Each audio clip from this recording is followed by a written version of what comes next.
Ang video po natin ngayon ay gagawa po tayo ng monkey fist. Yan po yung ginagamit po ng mga seaman po. Yung hinahagis po sa pier. Giya po ang tawag dyan. Yan po yung natutunan ko nung nag-aaral pa po ako ng seaman noon. Ayan.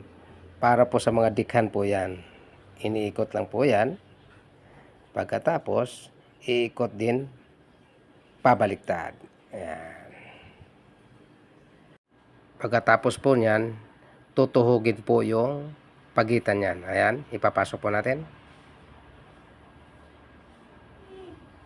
Paiikutin lang po yan, tutuhugin lang po yung pagitan. Para yun po ang magsisilbing lock.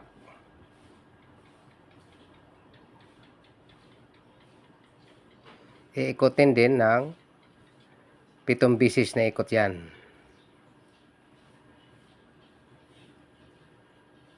Kasi yung pinakabula-bula po natin medyo malaki po. Pero hindi po yun ang tunay na ginagamit po niyan. Bakal po dapat ang ginagamit yan. Either stainless or yung bulitas po na malaki. Para mabigat po.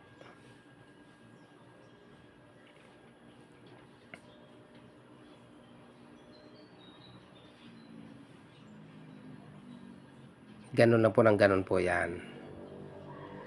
Pagkatapos, ipapasok guys yung bula-bula po niyan. Ayan. Okay na? Ibubuka po yan. Tapos ipasok yung bula-bula po na yon. Sample ko lang po yan. Hindi po yan ang tunay na nilalagay niyan. Bakal po dapat. Or stainless.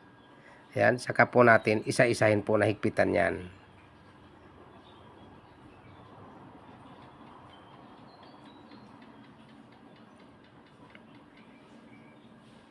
Ganyan po ang pagtamang paghigpit niyan.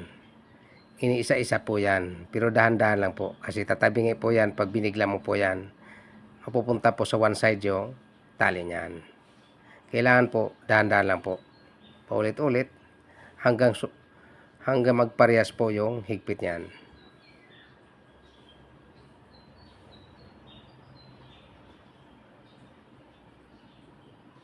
O, diba? Ayan na.